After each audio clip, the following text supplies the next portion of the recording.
Os eleitores alemães foram às urnas e escolheram Friedrich Merz como novo chanceler do país. Merz é advogado, tem 69 anos e integra o partido da União Democrata Cristã, legenda conservadora que mantém um discurso de restrição à chegada de imigrantes no país. Além da eleição do novo chanceler, o que também preocupa é o avanço do partido da extrema-direita da Alemanha, a AfD. Liderado pela Alice Weidel, a sigla conseguiu quase 21% dos votos, o que garante 152 cadeiras no parlamento alemão.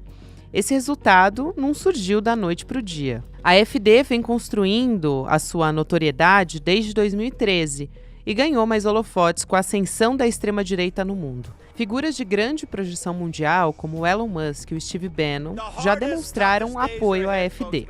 Os dois, inclusive, fizeram gestos nazistas durante encontros do partido.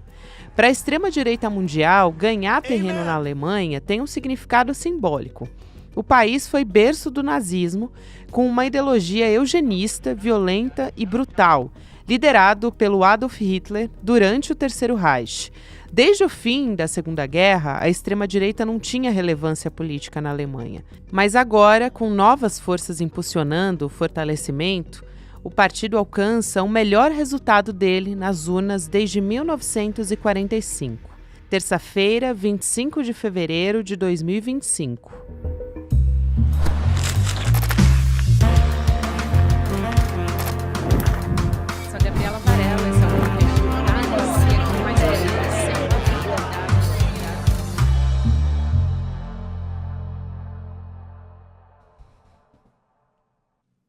Olá, seja muito bem-vindo, seja muito bem-vinda. Eu sou a Gabriela Varelli e esse videocast em detalhes. Aqui sempre com um convidado, uma convidada, a gente analisa uma temática, uma notícia importante do momento. Para começar a semana, a gente vai entrar mais uma vez em temas ligados a relações internacionais.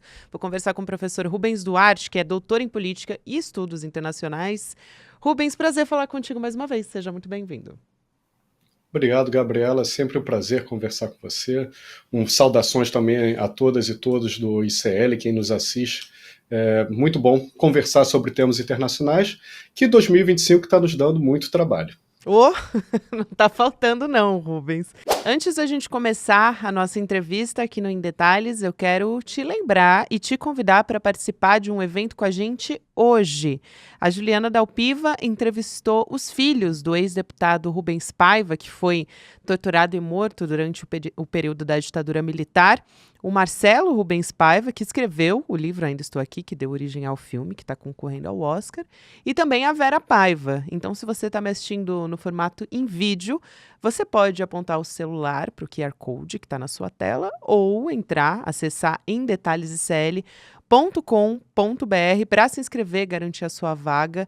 Para assistir a entrevista é de graça e a gente não deve ter replay. Então, fica o convite aqui para você participar. Esse evento vai ser junto com a Dalpiva ao vivo, hoje, dia 25 de fevereiro, terça-feira, ao lado do Edu Moreira, para repercutir essa entrevista que foi, assim, histórica, muito sensível. A gente conversou também aqui no Em Detalhes, recomendo que você volte para assistir como é que foi essa entrevista com a Juliana Dalpiva e também sobre o livro que está sendo lançado a respeito dos bastidores desse assassinato. Então, você fica sabendo de tudo aqui com a gente. Reforço, é de graça e não vai ter replay. Em detalhesicl.com.br para assistir. Agora sim, a gente vai começar a nossa entrevista de hoje. Vamos começar falando, a gente teve uma vitória do partido de centro-direita, a União Democrata Cristã, venceu as eleições parlamentares na Alemanha nesse último domingo, mas o que chama atenção para a gente começar a nossa conversa é a AfD, segundo partido mais votado, um partido neonazista, com 20% do parlamento alemão. O que isso significa? E eu queria lembrar aqui um episódio para dar aqui um pouco do termômetro do que está acontecendo, né? Mas é que a Le Pen parece até um pouco moderada perto da AfD. A gente tinha uma coalizão dentro do Parlamento Europeu e a AfD chegou a ser expulsa dessa coalizão porque uma dessas lideranças, depois de uma liderança da AfD, deu uma declaração fazendo uma referência à SS, né, as tropas de assalto do Adolf Hitler. Então, esse é o nível aqui que a gente está conversando, não é isso? De fato, é uma coisa que assusta muito pela questão cultural, né? Então, a Alemanha, obviamente, foi o país que mais sofreu, né, com as partes negativas do nazismo, e é uma tristeza ver um partido neonazista que tenta fazer um revisionismo histórico, que tem ligações com o passado nazista, se fortalecendo tanto, né, chegando a 16% do Congresso. Então, desculpa, 20% do Congresso. Então é uma força expressiva, mas também não está desconectado do mundo, né? Então a gente tem que se lembrar que na primeira turno da eleição francesa, a extrema-direita de Le Pen chegou a 30% e depois no segundo turno caiu, ficou por volta de 16%, 13%. Mas esse resultado está pela Europa inteira. Então o Chega em Portugal, se eu não me engano, chegou a 30% dos votos, a extrema-direita também avançou nos Países Baixos, na Itália está no poder. Então, assusta também pela questão histórica, né? Então, a Alemanha, que foi o berço do nazismo, está voltando a votar e acreditar nessa alternativa fascista para governar o país. Isso assusta.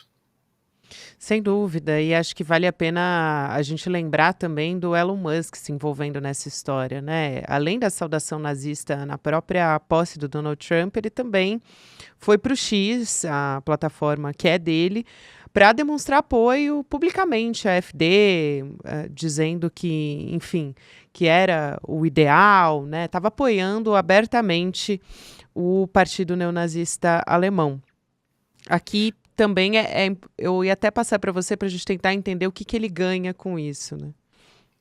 E não foi só no X, né? Ele participou de algumas, por link Isso, verdade. internacional, participou da campanha pela AfD, dizendo que seria a alternativa para a Alemanha seria a melhor opção para a Alemanha votar. Então, é uma campanha, uma articulação desses movimentos internacionais. Para o Musk, né, eu acho que tem uma questão de conveniência mais do que princípios, né? Então, a extrema-direita ela tem, junto com ela, nessa onda atual, uma bandeira, né, de liberdade de expressão a qualquer custo, mesmo que isso destrua princípios básicos da democracia e direitos defendidos pelas minorias, né, e de respeito ao próximo.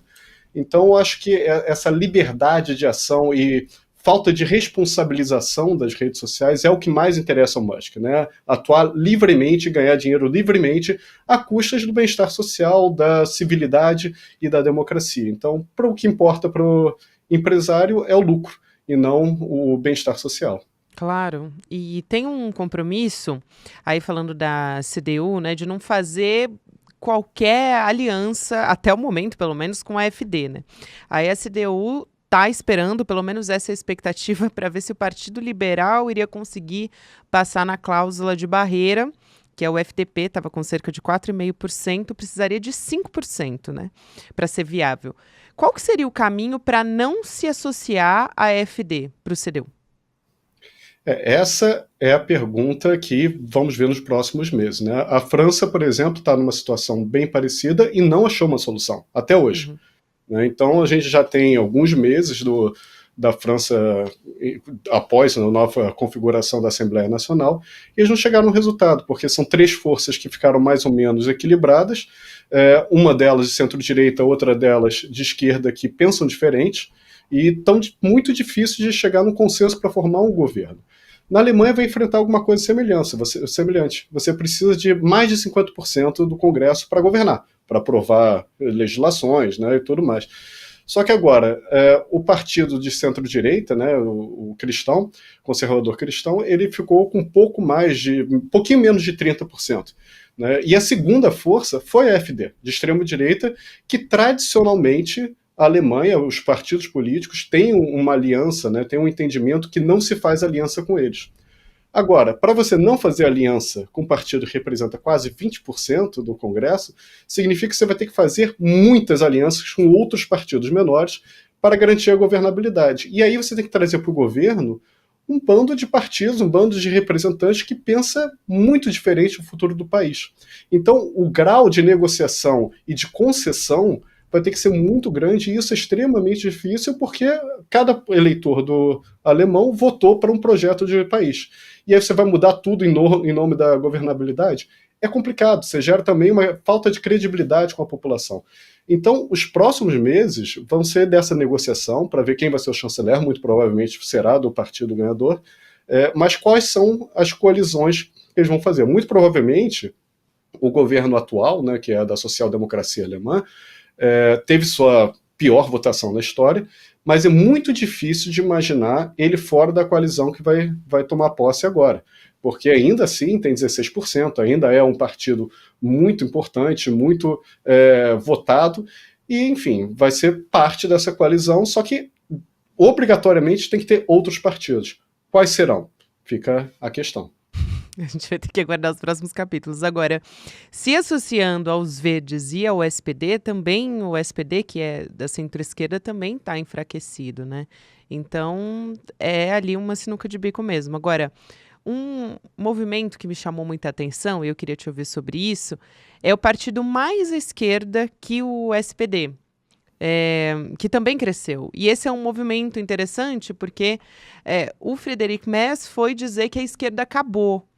Só que isso mostra, de certa forma, um espaço, né, o de link, para a esquerda crescer. Isso você avalia dessa forma? Primeiro eu te pergunto, e aí a outra pergunta é se isso não é uma resposta também à extrema-direita, principalmente de eleitores mais jovens. A gente tem um movimento de pessoas, os maiores eleitores do De Links têm até 30 anos, 24%. Então, eu achei bastante interessante da gente trazer esse aspecto aqui também. Eu acho que sua análise foi perfeita. Então, o que a gente viu na Alemanha foi uma busca por novas opções, novas alternativas. Apesar do Partido Social, o conservador cristão ter ganho, a gente viu um aumento dos extremos, né? Não só do partido de esquerda, que renasceu, mas há também um partido de esquerda conservadora, mais ou menos, anti-imigração, né? Que também cresceu, apesar de não ter conseguido os 5% que você falou. Mas você olha pelo recorte de faixa etária e de classe social, é muito claro que os mais jovens estão se radicalizando, né, tanto para a extrema-direita quanto para a esquerda, e a gente vê também um recorte econômico muito claro de que as pessoas que estão na classe mais baixa, nas mais baixas, tendem a buscar essas novas opções, por insatisfação com o atual, reforçando a nossa ideia de que as tradicionais forças não estão conseguindo mais convencer o eleitorado de que são uma opção viável. Então eles buscam novas opções e, se for necessário radicalizar, tem uma parcela da população que está disposta para isso.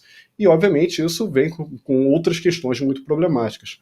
Outra coisa que também fica muito curiosa é ver a divisão geográfica dos partidos. Então, o Partido Conservador Cristão ganhou em toda a Alemanha na parte que era capitalista, enquanto que a AfD ganhou na parte que era controlada pela União Soviética. Isso é muito interessante de ver, que existe também uma divisão da Alemanha geográfica que não foi superada mesmo depois de 60 anos do fim da Guerra Fria.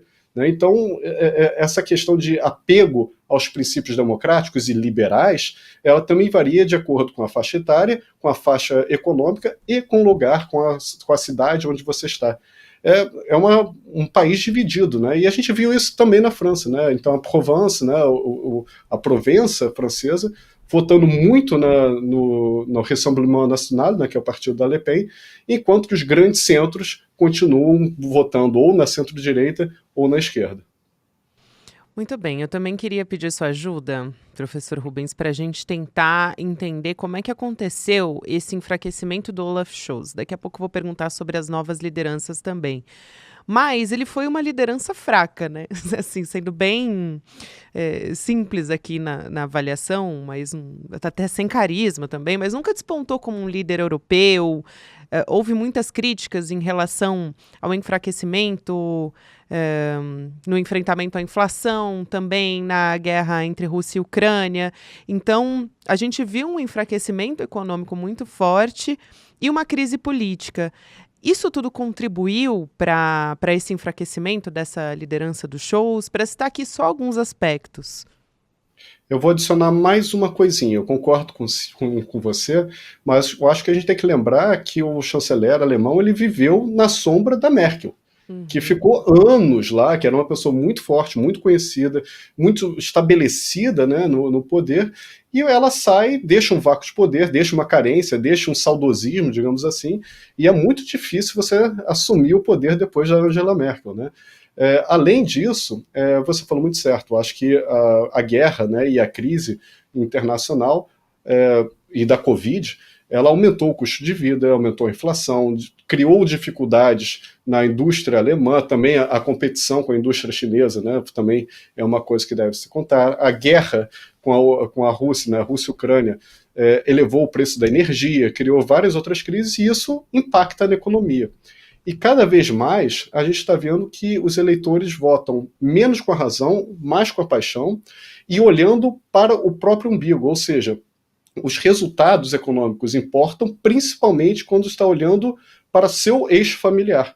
Se a pessoa está indo no mercado e está sentindo que seu salário está ficando defasado, ela cria uma insatisfação muito grande e não importa os números nacionais, se estão bons, se estão ruins, mas aquela sensação de perder poder de compra, ter a sua vida pior do que era anteriormente, gera uma vontade de mudança.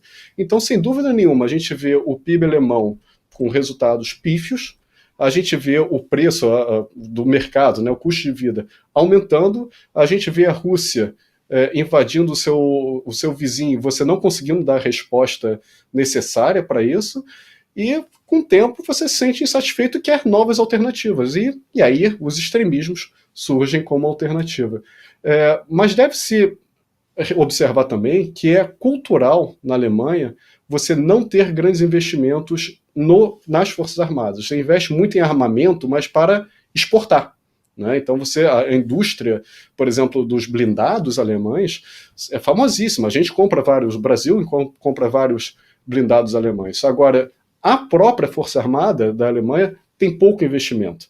Então você acaba, tradicionalmente, né, porque você culpa parte da Força Armada pelo nazismo, você culpa ela e você tira investimento dela. E com isso, na hora que você precisa, né, você não tem como dar uma resposta na sua política de defesa para o que você necessita. Então a extrema-direita agora também ressurgiu com a proposta de investimentos fortes em defesa. Porque, enfim, o fantasma do Putin, né, o fantasma da Rússia está assombrando a Alemanha. Né? Inclusive é uma potência nuclear, enfim. E você vê que a Alemanha sofre também os resultados, né, não está isolada. E eu adicionaria mais um, se eu pudesse, Gabriela. Por favor.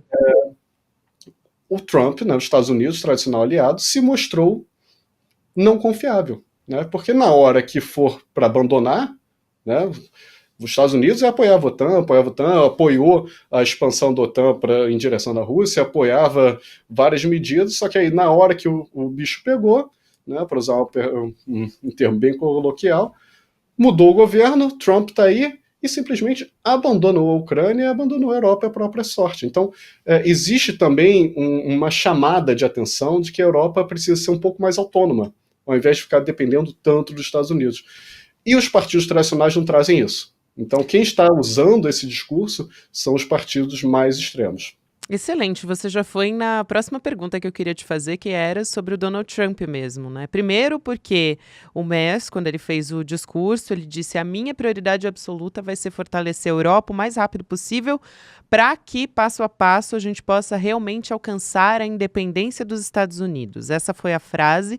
E o Trump dizendo que foi um grande dia para a Alemanha, mas me parece que ele estava falando muito mais sobre o crescimento da AfD do que sobre a SDU, né? A CDU, perdão. Não, sem dúvida nenhuma. Eu acho que ele estava comentando os resultados eleitorais e não o investimento em defesa. O investimento de defesa, eu acho que vai acontecer. Né? Primeiro que já vem acontecendo. O investimento mundial em defesa vem crescendo vertiginosamente. Então, não é uma novidade aí. E a Alemanha, eu acho que vai seguir essa tendência. Né? Pelo menos os debates eleitorais mostraram isso. Mas me parece que o Trump estava comemorando, sim, o avanço dos conservadores. Tantos conservadores, né? A gente tem que esquecer que, tudo bem, o partido da AfD, eu acho que é o partido que o Trump estava torcendo, teve um resultado expressivo, mas o de centro-direita também ganhou, que também é conservador. Né? Então, eu acho que essa vitória dos conservadores também é uma coisa que o Trump comemoraria, né, porque faz parte da política internacional dele, que ele vem implementando de uma forma muito radical. Né? Então, primeiro governo Trump, ele tinha essa ideia de que o sistema internacional não mais atendia os interesses dos Estados Unidos, então, portanto, deveria mudar. Só que agora ele está querendo implementar isso de uma forma muito mais agressiva, e os primeiros alvos dele, né, a gente tem que se lembrar, são tradicionais aliados. Então, foi o Canadá, foi o México, os dois do NAFTA, foi a Colômbia, que na América do Sul é o país que mais se aproxima, né, historicamente, dos Estados Unidos é a Colômbia, foi o alvo, a Ucrânia, né, e agora a Europa. Então é muito interessante ver que a política externa do Trump está começando com uma política de, sei lá, disciplinadora, uma política de poder, de mostrar quem manda mesmo, de apertar a rédea dos principais aliados. E depois aí sim eu acho que eu entendo que o Trump vai mudar o foco e vai para os outros países, e aí o Brasil está incluído nisso. Agora, Rubens, eu quero te pedir uma ajuda para a gente pensar um pouco em qual que é o perfil do Friedrich Merz, né? Primeiro falando do líder da CDU, que vai ter essa missão de formar um novo governo alemão. Depois a gente pode trazer também um perfil da Alice Weidel, apesar da gente já ter falado um pouco sobre a AfD, né? Vai ser o partido que vai ser a segunda força política no país. Então, é bastante importante também a gente entender que eu até definiria um pouco a Weidel como um contrassenso ambulante. Assim, acho que a gente não tem nada parecido. Aqui no Brasil, não tem nenhum exemplo de nada parecido com isso. Sem dúvida nenhuma. Eu acho que, para começar com ela, de fato, ela é uma pessoa que tem políticas que atacam os direitos da minoria, muito embora ela seja assumidamente gay, casada com uma imigrante de Sri Lanka, e ela tem uma forte política anti-imigração. É uma coisa que, de fato, desafia a nossa racionalidade, mas eu acho que na hora do vamos ver, na hora que ela vai implementar alguma política, e os votos dela no Congresso são muito coerentes com a política da FT, independentemente da vida dela pessoal. Então ela tem uma forte vertente anti-imigração, inclusive anti-imigração para expulsar, né, para acabar com alguns refúgios, dificultar o refúgio, fortalecer as fronteiras, diminuir o tamanho do Estado, diminuir o estado do bem-estar social. Então a política dela me parece muito parecida com essa política de extrema-direita, autoritária, ultraconservadora. Agora, o perfil dela na vida pessoal é diferente, mas para a vida pública isso não interessa. Para a vida pública interessa o que ela defende, o que ela vota. No caso do Merz, né, qual vai ser a política dele, eu acho que ele é bem o partido mesmo, ele representa bem os ideais históricos do partido dele. Né, um pouco mais a centro-direita, de reformar a economia, diminuir um pouco os gastos e por aí vai. Só que agora ele vai ter que fazer aliança. Então, não necessariamente a política que vai ser implementada vai ser a histórica tradicional do Partido Conservador Cristão. A expectativa, sim, que haja uma mudança, porque, enfim, o Partido da Social-Democracia teve o pior resultado eleitoral, isso tem que se refletir no próximo governo, porque a população alemã pediu por uma mudança. Agora, em qual grau essa mudança vai acontecer, eu acho que ainda está para ver. Isso que eu ia te perguntar também, os desafios agora, né? A gente tem, acho que talvez os principais desafios sejam na área da economia, mas a gente pode ter uma mudança com a ascensão da extrema-direita também, né? O segundo partido mais votado, principalmente na questão da imigração. Até me pergunto como isso vai afetar a imigração de maneira geral, mas também os imigrantes brasileiros que vivem na Alemanha, né, com essa ascensão da direita, a extrema-direita na Alemanha. Eu não acredito que a Alemanha vá fazer uma política parecida como a gente está vendo nos Estados Unidos. Eu acho que nos Estados Unidos é uma coisa diferente, né? Além da continuação, porque já existia uma política de deportação, anti-imigração nos Estados Unidos, sempre existiu. O que muda agora é o grau de agressividade. Né? Então, campanhas... A sociedade também, né? Uhum. Sim, e com muita fake news, né? Então, a gente não pode esquecer que o Trump, em plena campanha eleitoral, foi no debate para falar que imigrantes comem cachorros e gatos. Né? E isso gera uma raiva, né? Uma sanha, uma vontade de exportar, né? Uma xenofobia muito forte. E os relatos de xenofobia nos Estados Unidos estão crescendo muito rapidamente. Eu não acredito que esse mesmo tipo de campanha, pelo menos não no mesmo grau, com uma xenofobia tão declarada, digamos assim, vá acontecer na Alemanha. Vai acontecer sim uma política anti-imigração, como já vem acontecendo, né? Mas agora eu acho que vai ter um fortalecimento, só que um pouco diferente, com um pouco mais, digamos assim, de moderação, se é que pode falar de moderação nesse caso. Agora, o desafio econômico eu acho que está dado, né? A gente está vendo uma desindustrialização na Alemanha também, o que é complicadíssimo, né? Porque a indústria alemã é conhecida na Europa, a indústria automobilística, por exemplo, na Alemanha é muito forte, então vai ter alguma medida para tentar reverter esse processo, mas eu acho que o principal desafio ainda está na área política, porque a gente está vendo a França ingovernável, né, com 3 blocos que não conseguem se acertar, e precisando formar um primeiro-ministro, o Macron com uma legitimidade cada vez menor. Tudo bem que o sistema da Alemanha é diferente, mas me parece que o principal desafio agora é chegar nessas alianças para fazer a maioria no Congresso. Sem a AfD, numericamente fica muito difícil, mas isso será necessário, ou se quebrará uma tradição de anos de fazer um cordão sanitário com a AfD. Mesmo porque ontem já foi declarada pela AfD que eles estão prontos para fazer parte do governo, estão prontos para fazer aliança para fazer parte do governo. Seria governável, tornaria o país governável, mas agora significaria também trazer a extrema-direita para o governo, seria quebrar anos de cordão sanitário contra a extrema-direita, de não negociar com a extrema-direita. Enfim, seria uma coisa muito complicada. É possível? É possível. O que a gente aprendeu nos últimos anos é que não existe nada que seja tão institucionalizado, que seja tão estabelecido, que não possa ser mudado numa canetada ou em alguma vontade de um líder autoritário.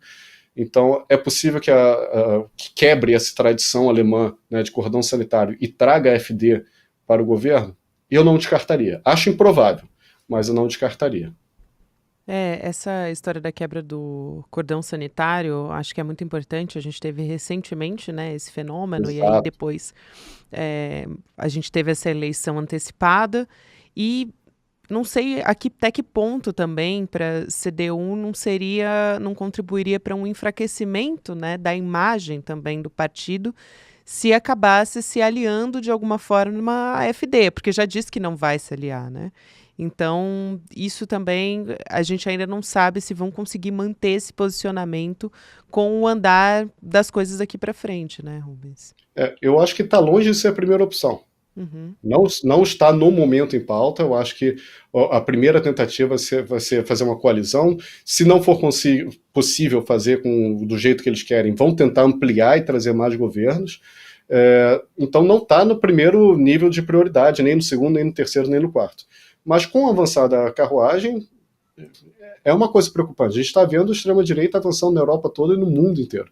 Então há pouco tempo a gente achava, né, que a onda internacional de extrema-direita tinha terminado, né, estava enfraquecendo, porque a gente viu Trump perdendo nos Estados Unidos, depois a gente viu uma vitória histórica do Partido Trabalhista, né, do Labour, no Reino Unido, a gente viu a esquerda ganhando na França. A gente falou, olha, então, de fato, talvez essa onda internacional esteja diminuindo. Só que, né, realidade mostrou o contrário recentemente. Trump voltou a ganhar, a AfD voltou a ganhar. Então, ganhar não expressividade, né, não a eleição, mas ganhou a expressividade.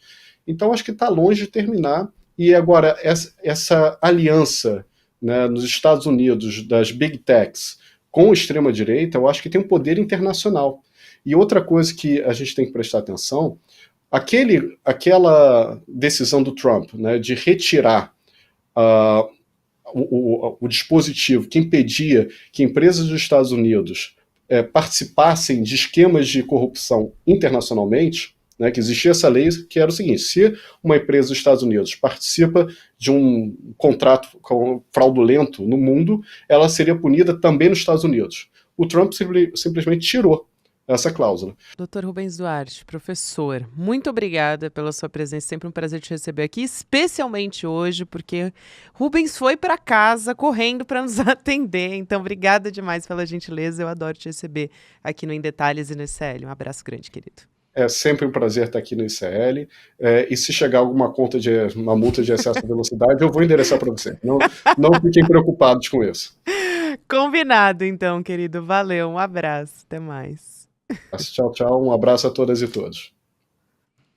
Agora você fica com o Mercado Investimentos e, na sequência, tem o Rolê ICL. Também lembra você que o Em Detalhes está em todas as plataformas de áudio. Você pode ouvir no momento que for mais conveniente para você, lavando a louça, limpando a casa, indo trabalhar, enfim. O importante é acompanhar aqui o Em Detalhes de segunda a sexta-feira para ficar bem informado. Obrigada e a gente está de volta amanhã. Hoje chegou o grande dia do nosso encontro com Marcelo Rubens Paiva e Vera Paiva, filhos de Rubens Paiva e Eunice, todos personagens do filme Ainda Estou Aqui, que está concorrendo ao Oscar. Um encontro histórico. Que sorte que você está vendo esse vídeo, você não pode perder esse encontro hoje à noite. Não tem replay e ele vai ser absolutamente maravilhoso. À noite a gente se vê.